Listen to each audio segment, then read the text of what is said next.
unos 40 especialistas para sus rodajes de fauna ibérica. Algo así como una división de historia natural en la televisión pública de entonces. Un departamento que todavía perdura en canales públicos como la BBC y que añoramos desde la desaparición de Félix.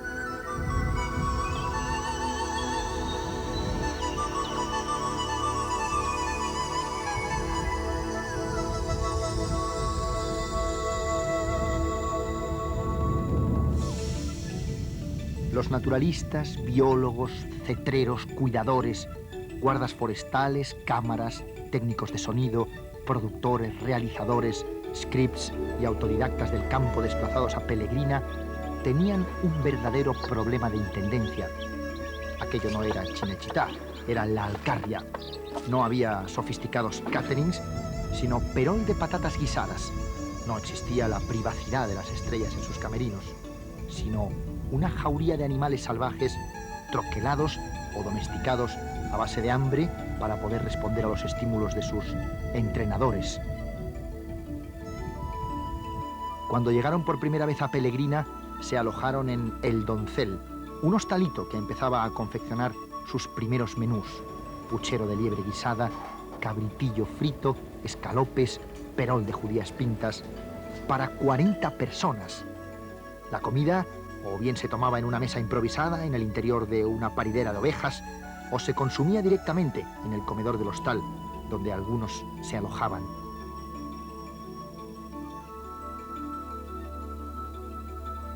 Durante los casi 5 años que duraron los rodajes, se vivía un genuino ambiente familiar. No era extraño encontrarse al doctor y los de la tele cenando con un águila real posada en la silla, rodando 2 culebras en un terrario improvisado en mitad del comedor, poniendo despertadores para las tomas de biberón de los lobeznos, que por aquel entonces tenían la edad del hijo de los dueños del hostal.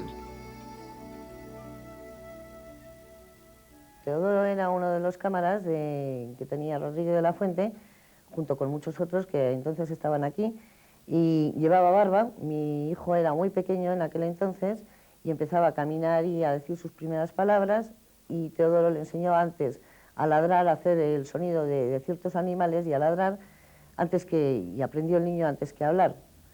Entonces la gente era un poco asombroso que venía alguien con barba y el niño también les ladraba.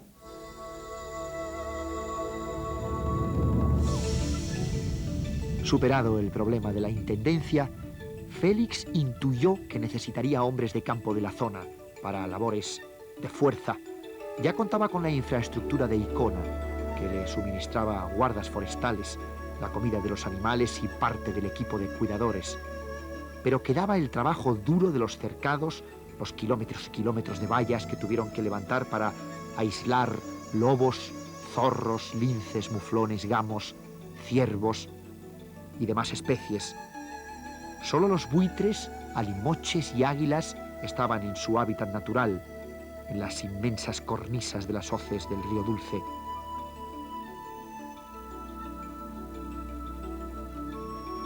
Estos hombres también levantaron la caseta del cuarto de cámaras, ayudaban al difícil traslado de animales y porteaban material fílmico. Eran paisanos de Pellegrina: Anastasio, Cándido, José el Largo, Daniel y José Olmeda. Ahora, casi 25 años después de los rodajes de fauna ibérica, el reencuentro entre estos recios hombres de campo es emotivo, sentimental.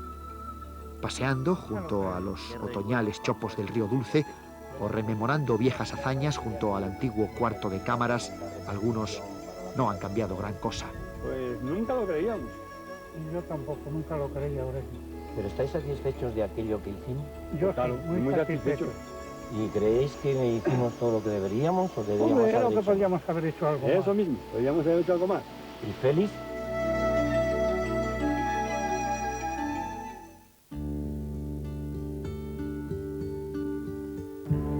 Pero el verdadero artífice del campamento de Pellegrina, el auténtico capataz de los rodajes de Félix, era sin duda alguna Aurelio Pérez.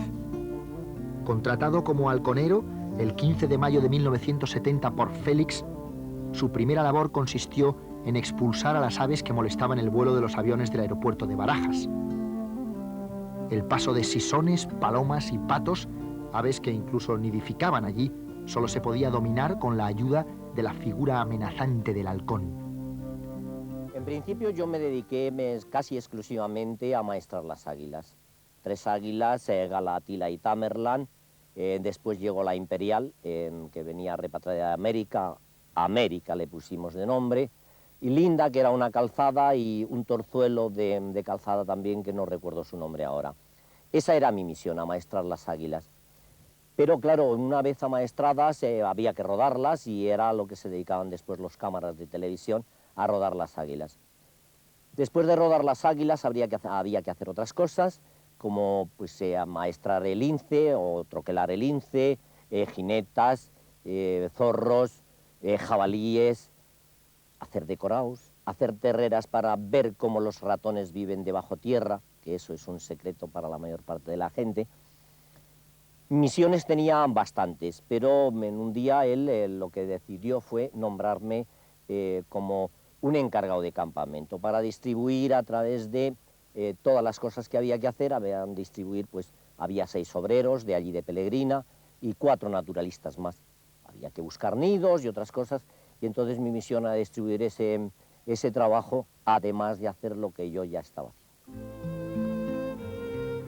25 años después de Pelegrina, Aurelio, el cetrero, el naturalista, el responsable absoluto de los rodajes del campamento de Félix, sigue cerca de los animales, de sus complicidades y sus guiños. En el Centro de Educación Ambiental La Dehesa, en Riópar, a escasos kilómetros del nacimiento del río Mundo, Aurelio disfruta enseñando a los chavales la gallardía del lobo ibérico, la ternura de una cría de gato montés o la mirada escurridiza y penetrante del búho real.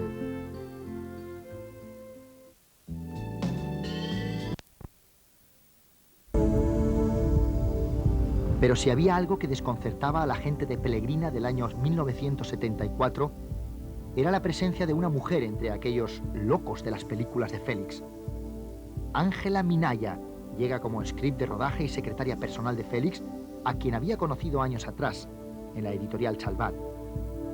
Jovencísima y aventurera para los cánones sociales de la época, Ángela aprendió a transcribir a máquina el verbo fácil de Félix a cualquier hora, en cualquier paraje, a resistir pacientemente los agotadores rodajes y, sobre todo, a cuidar de sus animales.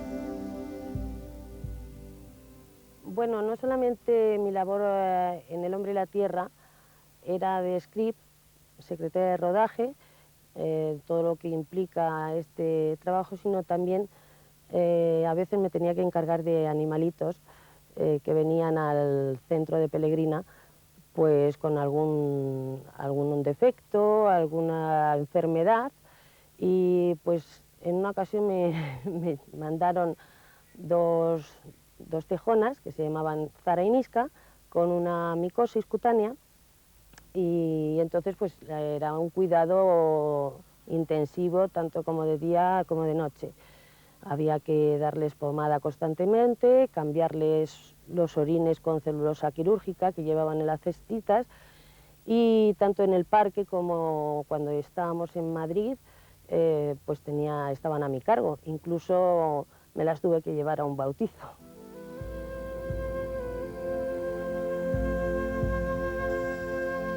Pero las penalidades que tuvo que sufrir Ángela con los animales de los rodajes no fueron nada comparadas con el temor de la secretaria de Félix cuando, un año antes, tuvo que pedirles permiso a sus padres para cruzar el charco y rodar en la selva. Una mujer sola rodeada de 16 hombres. Era el principio del hombre y la tierra, la fauna venezolana. Por supuesto, Félix convenció personalmente a la familia de Ángela de una forma inapelable. Así empezaba la aventura de la serie americana.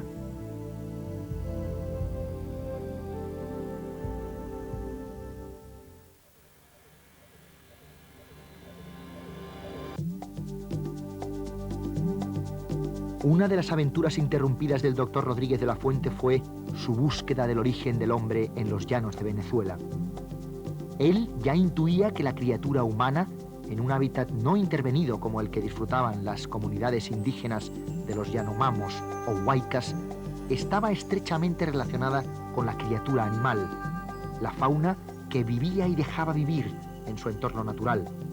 Pero quiso verificar su teoría y filmarla. El resultado fue sorprendente. Los 18 programas que dan fuerza a la mitad del título de El hombre y la tierra se filmaron en apenas 2 meses, marzo y abril de 1973. El rodaje era febril, 2 toneladas de material acomodado en contenedores y 2 equipos de cámara en filmaciones simultáneas. Se levantaba el campamento al amanecer, aprovechando al máximo las horas de luz, alrededor de las 4 de la mañana, y nunca se finalizaba el trabajo antes de la 1 de la madrugada. No solo había que rodar, también era necesario revisar el material, montar el grupo electrógeno, colocar las tiendas y cargar baterías para el día siguiente, sin descanso, durante los 2 meses. Los guiones de la serie venezolana consistían en la primera parte de un proyecto de filmación ecológica, antropológica, que debería haber continuado en África y Alaska.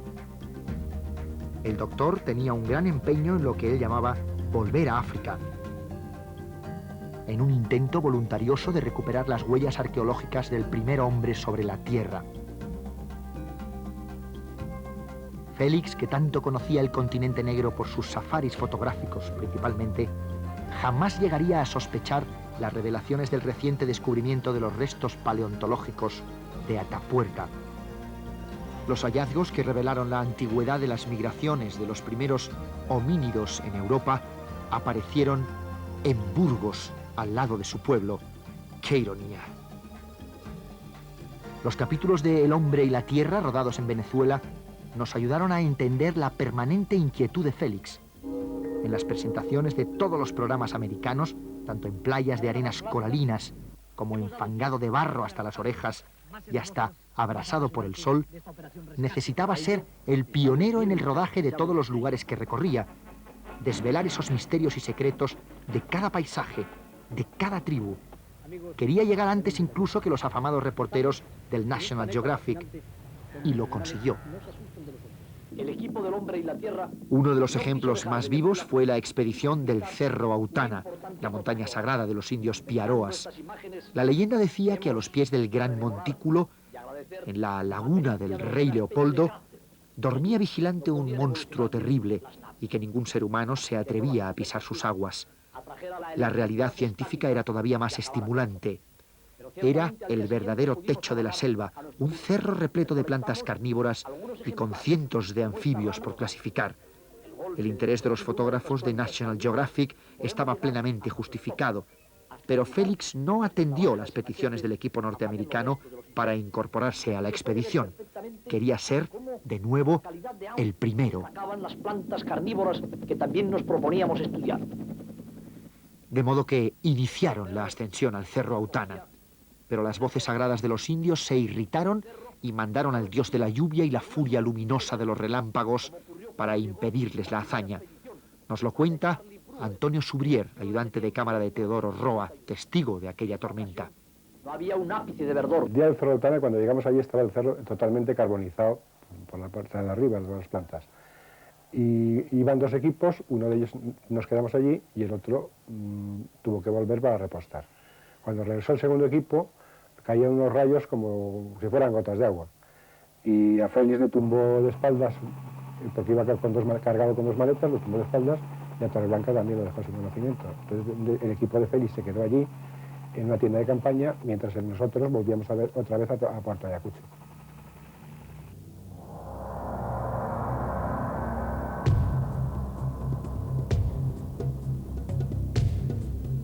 A la vuelta de Venezuela, Félix se trae consigo 2 cosas.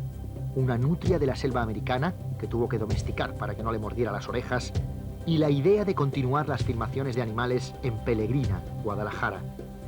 Surge así el proyecto de Fauna Ibérica. Pero había fauna salvaje que Félix y el equipo de El hombre y la tierra no tenía disponible en cualquier momento. Las aves del bosque, las liebres, los conejos, los hurones, los topillos, el lirón careto, nidos y pollos de aves de presa. Hasta Valencia de Alcántara, Extremadura, tuvieron que llegar los contactos de Félix para encontrar a Manolo García, el hormigo, excavador furtivo y trepador de viejos alcornoques y peligrosas cornisas de buitreras. A este primitivo trampero recurrieron para capturar y localizar los nidos de las escurridizas aves rapaces. La inteligencia salvaje del hormigo, llamado así por la facilidad que tenía para seguir rastros y gatear en las cumbres, se complementaba perfectamente con el equipo de biólogos y naturalistas de Pellegrina. Cuando los lobos pues no salían, pues a la voz, y el gamo se iba. Claro, Félix me dice, Manolo, agárrate, sujeta al gamo, el Aurelio y yo, sujeta al gamo. Le digo, ¿qué es usted que tú un bocadillo o qué? Pues yo le dije, porque es un bicho salvaje. Y me empinó para arriba, me agarró los cuernos de allí, al Aurelio le di un manión, lo arrimó ahí un zarzal, ¿sabes? Y yo ahí agarrado, todas las cariñas me las estropeó todas, me quitó toda la piel, y yo allí con él sujeto hasta que llegaron los lobos. Llegaron los lobos y saltaron por encima de mí.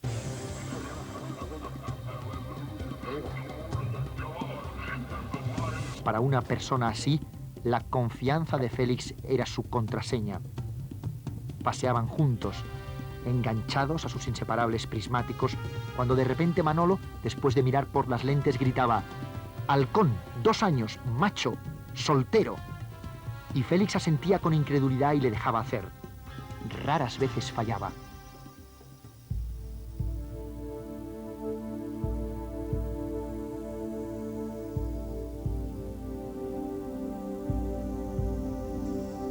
A pesar del olfato natural del hormigo, Félix confiaba el aspecto zoológico del hombre y la tierra a los naturalistas.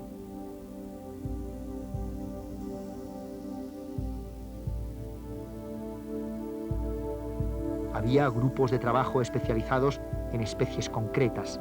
Algunos se ocupaban más bien de la limpieza de las jaulas y reconstrucción del hábitat, y otros seguían al doctor en la redacción de sus cuadernos de campo o en la coordinación de sus múltiples trabajos editoriales. Entre estos últimos, Joaquín Araujo, uno de los ecólogos más brillantes de su generación y tal vez el portavoz más combativo de la defensa de la naturaleza. Sí, en este aspecto hay un carácter de Félix claramente pionero. Félix anticipa la preocupación ambiental, es un poco el germen de muchas actitudes de respeto hacia lo natural y al mismo tiempo es testigo, y al ser testigo de un declive, de un desvanecimiento, de valores que él estimaba, de animales a los cuales podía seguir con cierta asiduidad, pues lógicamente se hace un poco el estandarte de esa preocupación, muy centrada, por cierto, en especies.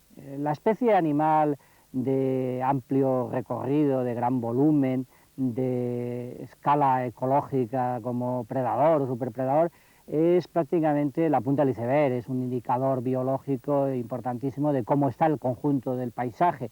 Cuando Félix abogaba por la conservación del lobo, indirecta, quisiera o no quisiera, estaba intentando defender nuestras zonas arboladas, nuestras altas montañas, estaba queriendo defender el conjunto del paisaje.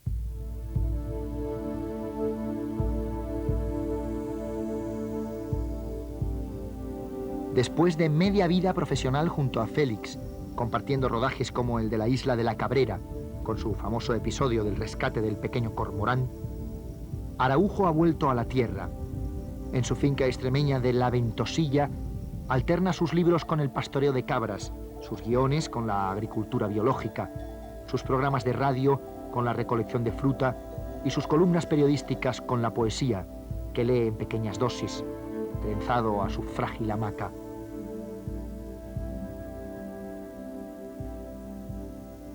Pero unido a los entresijos de los rodajes, Félix era consciente que parte de su mirada estaba contenida en el montaje final de sus películas. Félix Rodríguez de la Fuente no era un artesano del cine, sino un comunicador puro de la palabra y el gesto. Sin embargo, convertir esas historias en secuencias de imágenes montadas, sonorizadas, con un ritmo interior que supiera narrar visualmente los hallazgos de comportamiento zoológico que rodaban los operadores de cine en Pellegrina, era tarea que él reservaba a los montadores.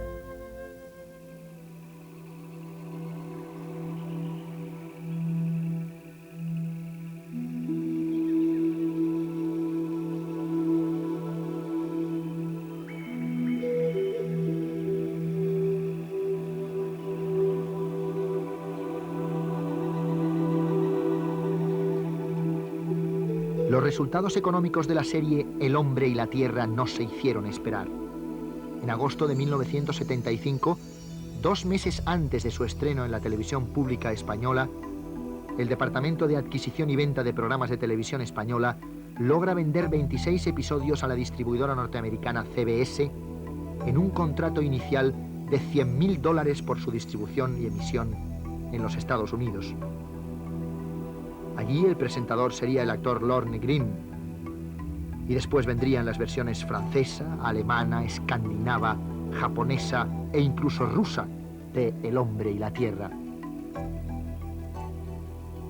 En circunstancias tan favorables, tras la emisión total de los 104 capítulos de la fauna ibérica, Félix propone en 1979, 4 años después, la filmación de la fauna canadiense.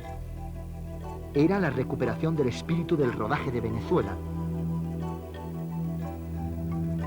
Combinaba la temática plenamente faunística, el lago de los castores, Operación Caribú, el Parque Nacional de Nahanni, con la inquietud antropológica y mítica, El trampero, Aventura en Canadá, o la leyenda de Klondike, la tierra prometida de los buscadores de oro. Y en el eje de esa investigación sobre el origen del hombre, en mitad de una filmación más, El silencio de Iditarod.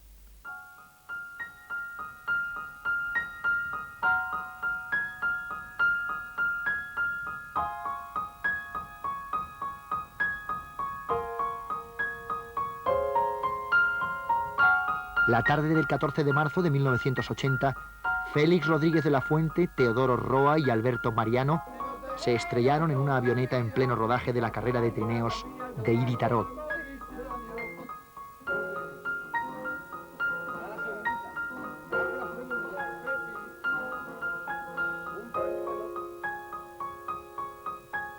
Esta impresionante prueba deportiva en la que hombres y perros recorren cada año 1000 millas de hielo y nieve para rememorar una hazaña de leyenda, la lucha contra el tiempo por hallar una vacuna que salvaría a todo un pueblo.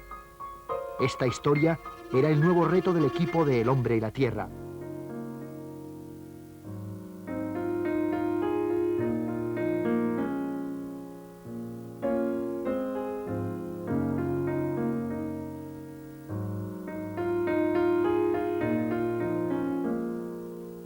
Miguel Molina, uno de los directores de fotografía de la serie, fue testigo de aquel accidente.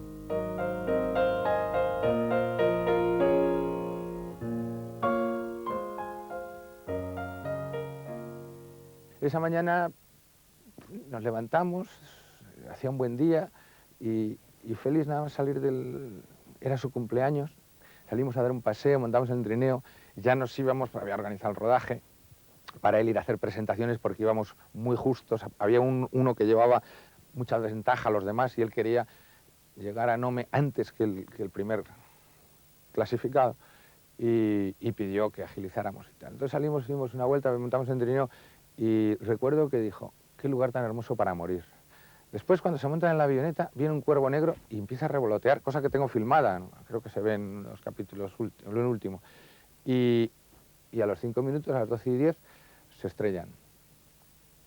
Luego ya, las circunstancias, se podrían hacer miles de conjeturas, pero el caso es que nadie se quiere matar, ni el que va conduciendo la avioneta, ni los que van. Pero bueno, la historia más o menos fue así, y el día 17 pues, volvimos con los cadáveres y yo acabé mi etapa en El hombre y la tierra. Claro.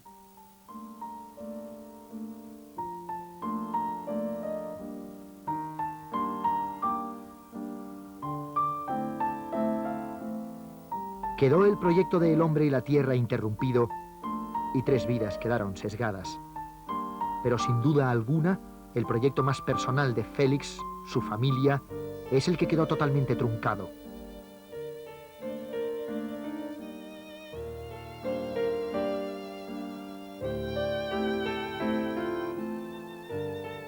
Acostumbradas a que Félix fuera un personaje público, con la pérdida de intimidad que esto suponía, su mujer y sus 3 hijas apenas alcanzaron a sufrir como propio el dolor generalizado por la muerte de Félix.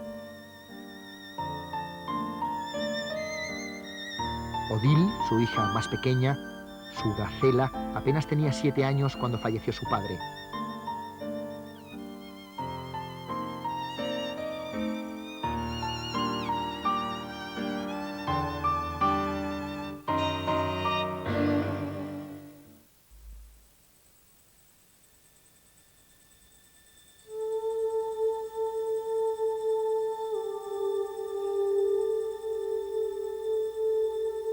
Pero la semilla que había plantado Félix y el equipo de El Hombre y la Tierra tenía que germinar.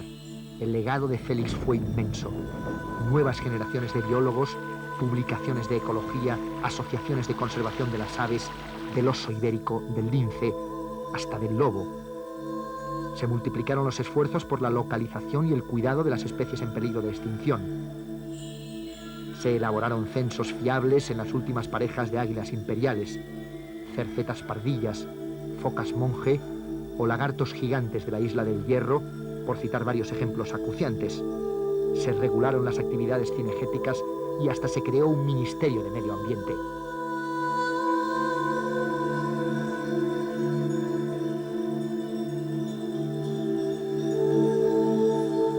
José María Blanc, presidente de la fundación que lleva su nombre y sobre todo amigo personal de Félix, nos recuerda las batallas ideológicas que tuvo que librar el doctor en su día para convencer de la bondad de la declaración de Parque Nacional para algunos de los ecosistemas más amenazados, como el de las tablas de Daimiel, por ejemplo.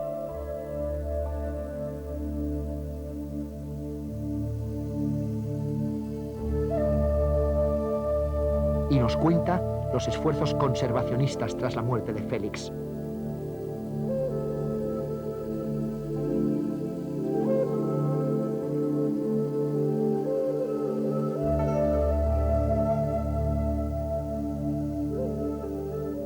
Después de la muerte de Félix, se han producido numerosas reacciones pensando que su labor tenía que ser continuada. Y hay que decir que ha habido algunos de sus antiguos colaboradores o personas que lo han conocido que han desarrollado una labor de mucho interés. Pero ellos mismos tienen que comprenderlo, que por muy interesante que sea, es tal su personalidad, era tal su fuerza, era tal la diferencia de nivel con cualquier persona, por mucho que valga, por muy importante que sea, que esa diferencia ha producido un verdadero vacío. Un país como España, que tiene unos ecosistemas únicos, una fauna extraordinaria, sin duda ninguna la mejor de Europa, que no tenga a nadie que haya cogido en su integridad, a pesar de la magnífica labor de Quino Araujo, a pesar de la muy buena labor de Borja Gardelús, a pesar de los esfuerzos que se han hecho, es sencillamente porque Félix era una figura descomunal. Y existe el temor de que nadie pueda pensar que cualquiera que realice una labor idéntica pretende imitarle. Félix es inimitable y probablemente irrepetible.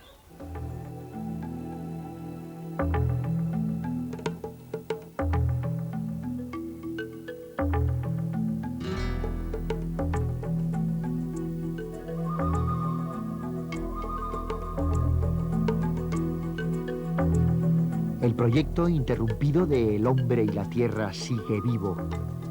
Televisión Española quiere demostrarlo mediante la